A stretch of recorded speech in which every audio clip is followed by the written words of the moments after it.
Welcome learners to the course of Material Science offered by the School of Engineering Technology, Indira Gandhi National Open University. In our previous session, we have covered the tension test and the various properties of materials, stress and strain diagram, and other things also, like what is the effect on the brittle materials and the ductile materials as well. Today we will be discussing about the compression test. I am Shashank Srivastava from SOET IGNOU. So the compression test. Like we have seen in the earlier sessions that there are certain materials which are good in tension. So similarly, there are certain other materials which we can use for the compression loads. They are much better in the compression loads. Like for example, concrete, bricks, wood. These are very good in compression when the load is of compressive type. And to evaluate these materials, compression test is essential. So that's why we are discussing this compression test today. So material behavior in general in the compression test is quite similar to that in the tension test. And we will be focusing in this lecture on the difference in the stress strain diagram when compression test is compared to the tension test, and also the mode of failure, especially in the case of ductile materials. So we start with the ductile materials. So in this case, as compared to the tension test case, we see that there is no ultimate compressive strength. In that case, there was an ultimate strength, but when we are doing the compression test, there is no ultimate compressive strength. And what is the reason behind that? The reason is that ductile material keeps on expanding in lateral directions as compressive load increases. Now you can see in the figure how it is happening. See, the compressive load is coming on this. There are two plates, one at the top and the other at the bottom. And the compressive load is acting, which is pushing it inwards. So what happens that at the ends where the plate is meeting the specimen tries to bulge. That is what is happening in the case of ductile material. So this lateral expansion is taking place and it continues to take place, whereby what happens? Area will increase, you are seeing here in the figure, and ultimately the specimen might be turned into a disc. Now you can see here in this figure there is the dotted curve, and this dotted curve represents the disc. If we keep on applying this compressive load, the ductile material will keep on taking the load and it will finally get converted into a disc, but it will not break. So the lateral bulging of a ductile material enables it to resist almost indefinitely large focus without fracture. That's why I told you earlier also that lateral bulging will keep on happening in case of ductile material, and it will be able to resist it without any fracture. So ability to undergo large plastic deformation under compression is called malleability of ductile materials, but this property cannot be defined quantitatively.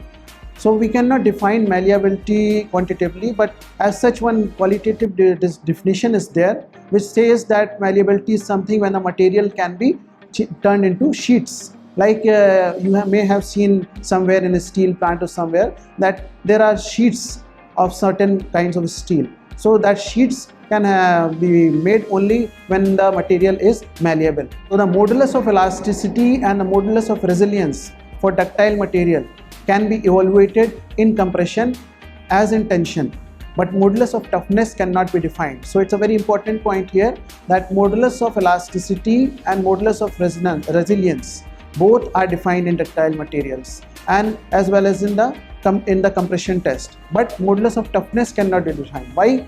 Because here, as I told earlier, there is no ultimate compressive strength, meaning the material is not going to break. So we don't have any such ultimate compressive strength. That's why we don't have the modulus of toughness. So at atomic level, what happens? Unlike in the tensile stress case, no definite maximum exists in stress versus atomic bond curve. So no definite maximum is existing, and consequence is what? Because of this no definite maximum stress, what happens that there is no limit to repulsive force that can be built up between the atoms. So any amount of repulsive force can come in, but it cannot fracture the material. So there is no limit for that. And further conclusion, due to this, what will be the conclusion? Conclusion is that compression will not become the cause of failure and will always result in elastic strain.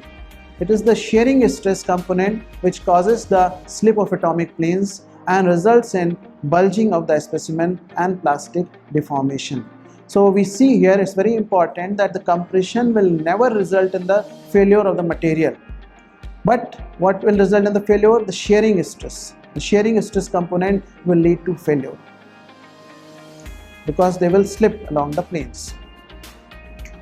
So here we see one diagram which will give us the comparison between the compressive stress and the tensile stress, what is happening in both the tests. So for compression, the elastic behavior in compression you see ends at higher values of stress. Now you see here in the figure, if you go into the third quadrant and the negative one, you see that the compressive stress is more magnitude wise, and you go in the first quadrant, you can see that the tensile stress magnitude wise is lesser.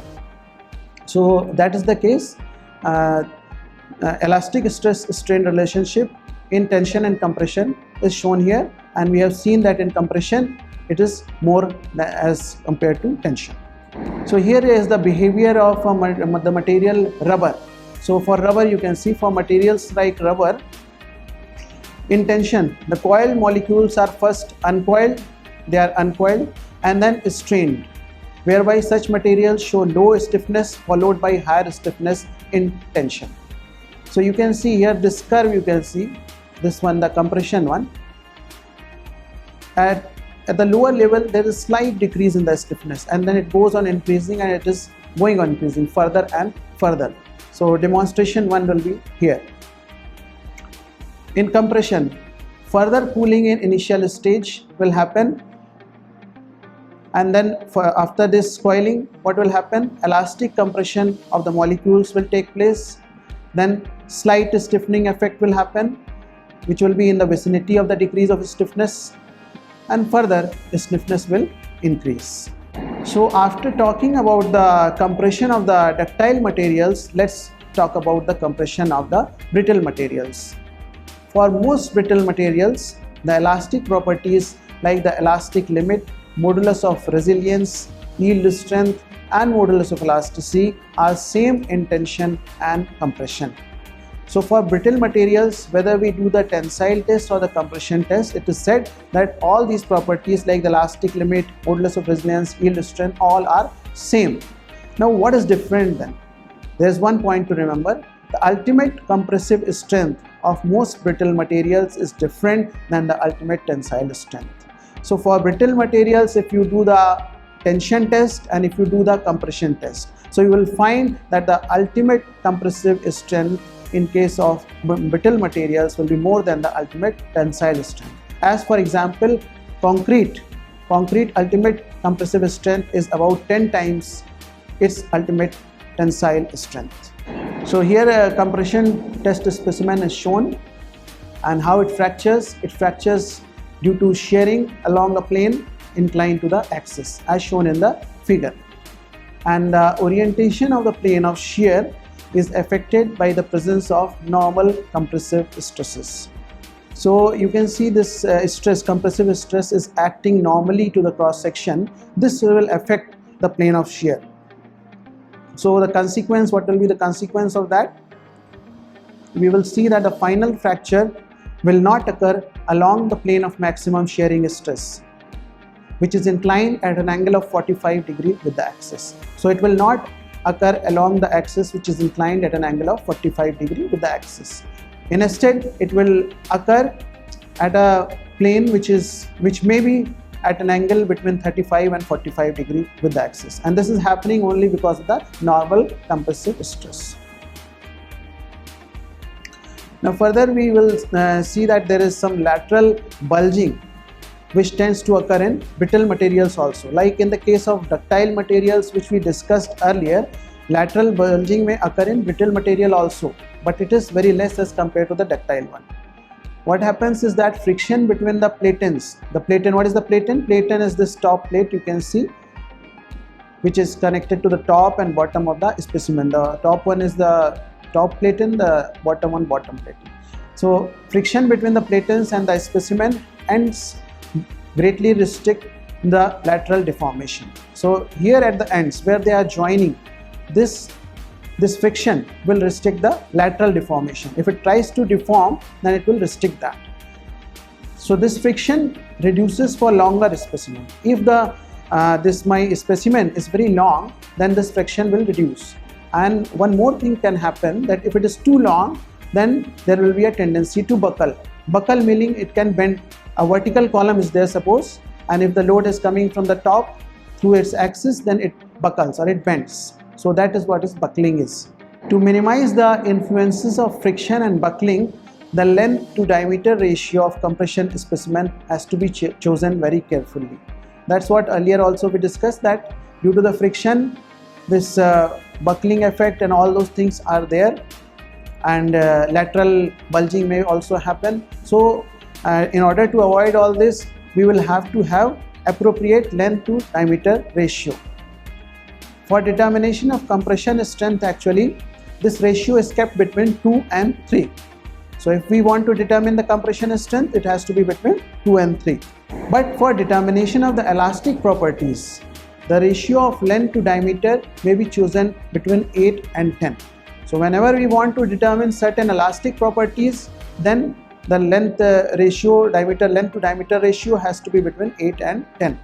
And if it is less than 1.5, then what will happen? The fracture plane, it is generally about 45 degree to the axis, so it may intersect the end, which is undesirable. Like in the figure you can see this particular curve is going, and it may intersect your ends. So it is not at all desirable. So the brittle material in which the atomic bonds are not re-established will ultimately fracture due to slip, which may occur along one or several planes. This failure is called fragmentation.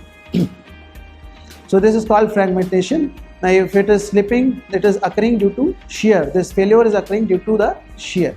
So one more thing we will see in case of the brittle materials compression test is that the cracks, pores and holes, actually they close up and they don't have too much effect on the brittle material. Instead they close up, and net compressive strength is higher than the tensile strength in this case. While the cracks, pores and holes play a very important role in reducing the tensile strength. So there is a difference. If the tensile strength is there, you can see the cracks, pores and holes reduce it, whereas in case of the compressive strength, they try to help that and they increase the compressive strength. So now we will discuss about the experimental procedure. How do we do the compression test, whether it be ductile material or whether it be brittle material. So very important in this is that the application of load and axial alignment. So the application of load and axial alignment are the two most important factors. So the platen, earlier discussed, the platen, normally the one in contact with the moving crosshead, is made self-aligning with a spherical head on the top of the plate, which is directly in contact with the specimen. So you can see here, you can see this bottom one, the bottom platen, it is in contact with the specimen, and at the other side it is connected to the crosshead. So this crosshead will be moving, and at the top of this specimen, the spherical surface is there. So the top platen will come in contact with this one, with this spherical surface. Actually spherical surface is given so that it fits in better, and it is better in alignment also. The center of the spherical head coincides with the center of the specimen top surface, as I told you, through which must pass the axis of the machine. So the axis, both the axes should be coincidental. There should not be any eccentricity, and thus we need to take great care to do this type of activity. So as we talked earlier, we have talked about the friction between the loading plate and the top of the specimen. And this friction between the loading plate and top of the specimen achieves a near hydrostatic stress, meaning that this specimen will be acted upon by the compressive force from all the directions. So it will be equal from all directions, and thus avoids failure of material. Because of this hydrostatic stress, failure will not be there. just below the top where the platen is touching the specimen. As we move away from the top surface of the specimen, the compressive stress in direction perpendicular to the load axis. So you can see direction perpendicular to the load axis, meaning lateral direction. This is along the axis, and when we are putting the load from this lateral direction, it will be compressive stress. So this compressive stress decreases as we go along the length. Like this is the length of the specimen, and if we are moving away from the top towards the bottom, so we are going along the length of that specimen. So this compressive stress goes on decreasing, but it does not vanish completely. So that's why the length to diameter ratio is very important. So what is the recommendation then for that? Distance should be at least diameter of the specimen. So this length should be at least of diameter of this diameter, and length should be equal. Minimum, this is the minimum. For this reason, the specimen length of 3D is normally recommended. So generally what we do, we take the length to be 3 times of the diameter. In some specimens, close cut circular concentric grooves are created to hold lubricant, particularly in specimens of ductile material. So here concentric grooves will also be cut, and there the lubricant will flow in case of ductile materials. So this was one experimental procedure. There is another experimental procedure, that is the method 2. So in this method, what we are doing is that the ends are changed now. The ends are made in a conical hollow type of shape. You can see in the figure here. You can see this is somewhat like a cone. And why it is done like that? To receive similar loading plate. So the plate is also made accordingly. This is specimen and plate, you can see they are matching together, and both have certain kind of shape so that they can fit together. And the angle of the cone is equal to the angle of friction. You can see here, this is one alpha and phi. So one is the angle of the friction and one is the angle of cone. So both have to be equal in order to properly match each other. It is important that compression force must be applied such that rate of straining is constant. Yes, it is important, because then otherwise if the straining keeps on changing, then the proper load will not be there, and the proper contact between the two will also not be there. Most materials required to be tested in compression are viscoelastic in nature. Viscoelastic means that they had both properties, that is viscous also and elasticity also. Viscous meaning that they have a fluid type of property, they are slow in reaction, and elasticity means that whenever they are deformed, then they come back to their original position. So viscoelastic materials. So these viscoelastic materials do not reach equilibrium readily. Like I told you, they are slow in responding, and so prescribed strain rates are therefore maintained. So now we will discuss about the universal testing machine. This is a very important machine which is used in the mechanical workshops, and it can do many types of activities. Like earlier we discussed the simple tension test machine. So this universal testing machine can do the simple tension test also, as well as the compression test. So what it can do, now we discuss.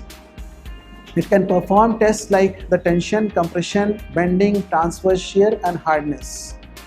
Whereas the any special machine, what it can do, it can perform only one special test, like either the torsion or the compression test.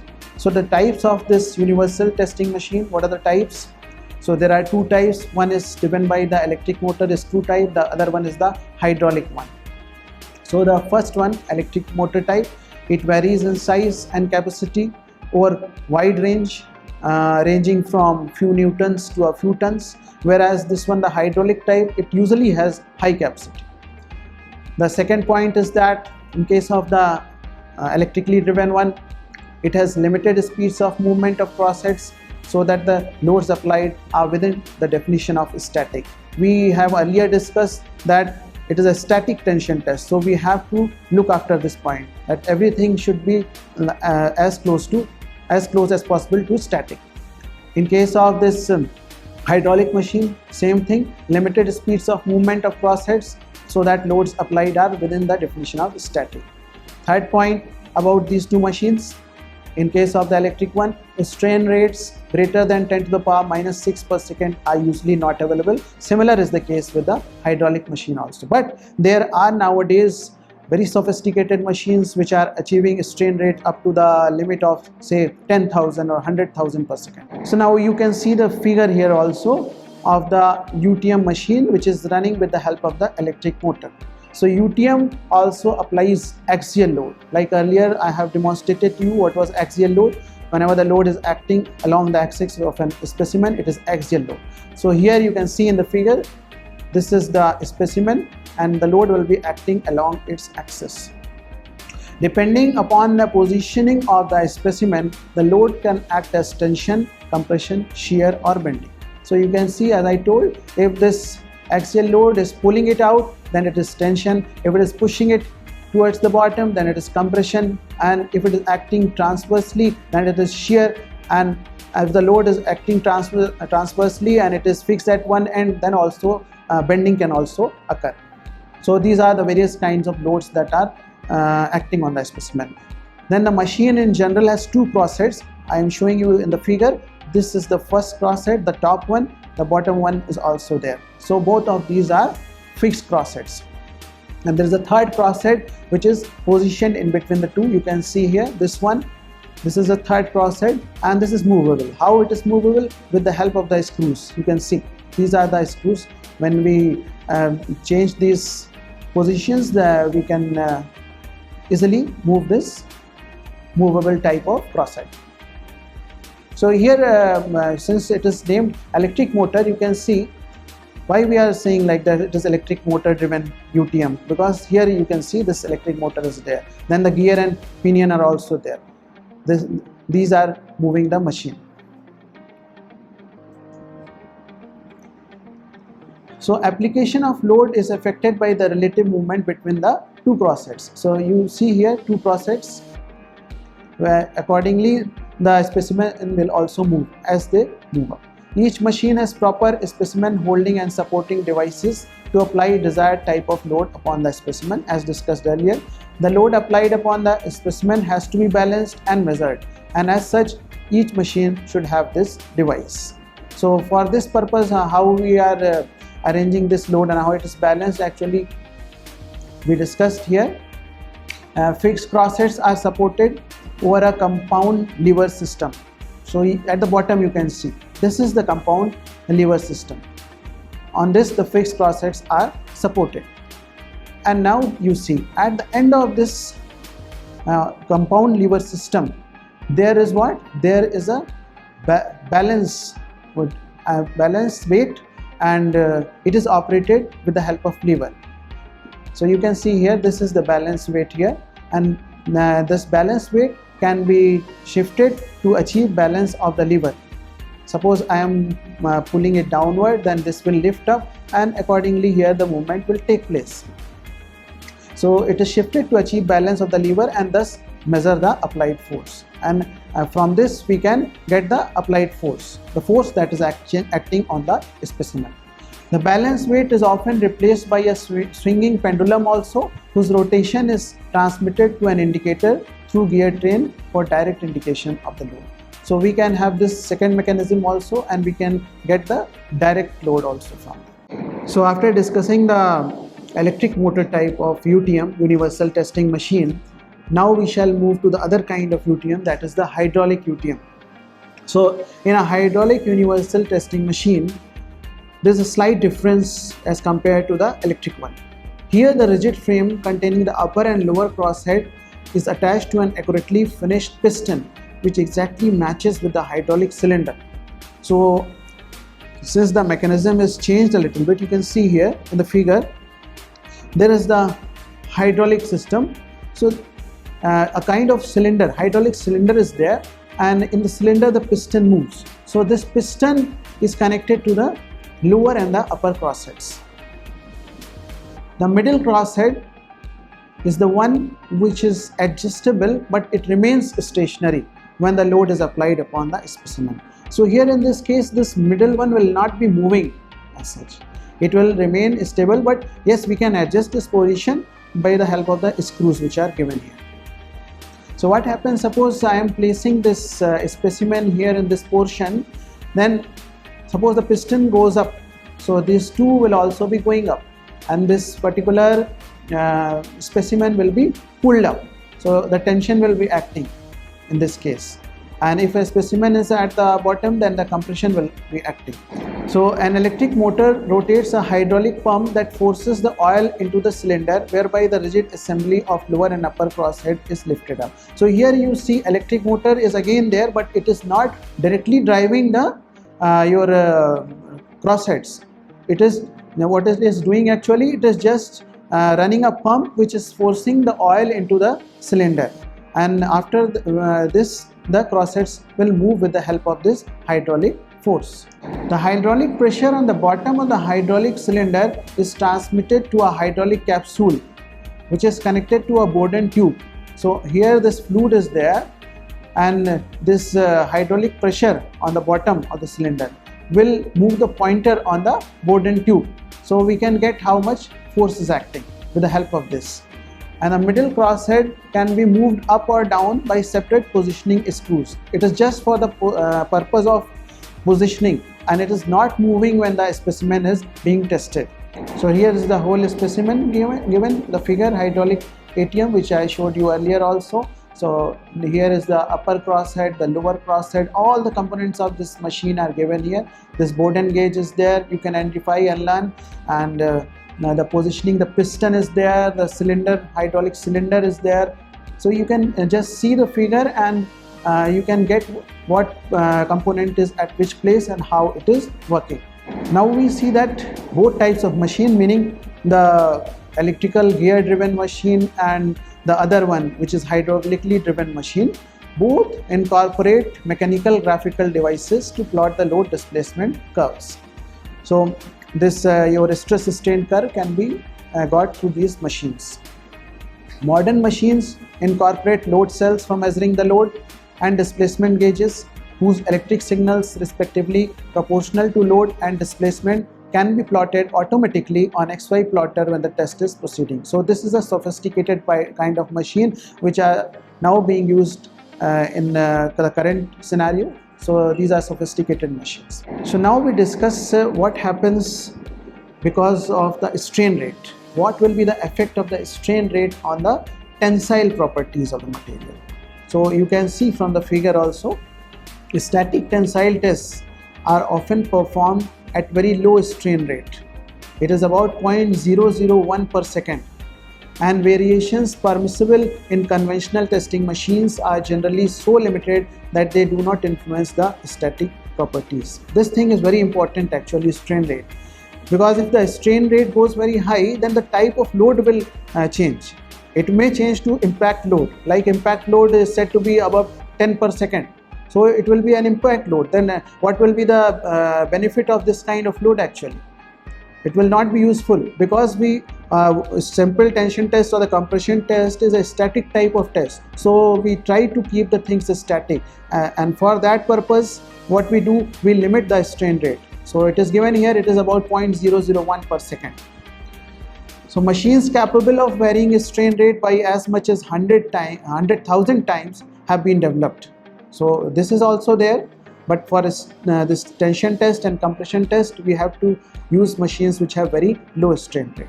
So tensile test in such machines have revealed, in the higher ones, it has revealed that tensile properties are quite susceptible to changes under increasing strain rates. So as soon as this strain rate is varied, so our tensile properties will get affected. So it's very important to keep the strain rate under certain limits.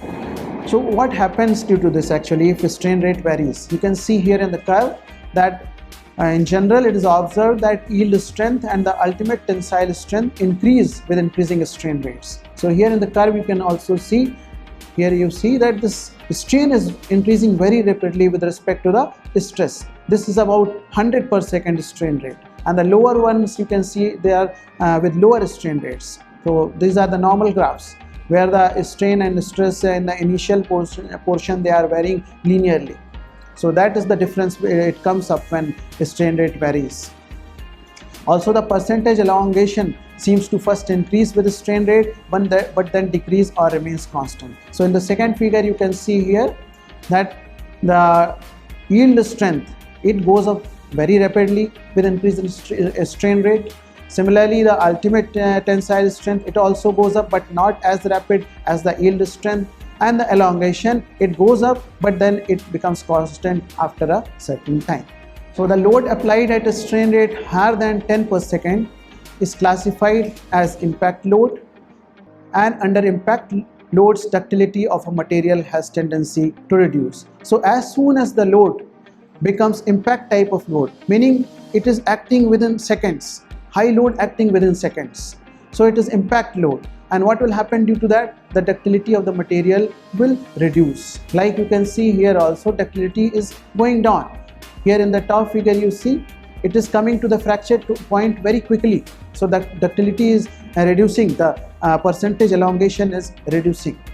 So in this lecture we discussed about the ductile and the brittle materials compression test, and further we discussed about what is universal testing machine, both types of machine, hydraulic as well as electrically driven, and lastly we discussed about the effect of the strain rate on the tensile properties. Thank you very much.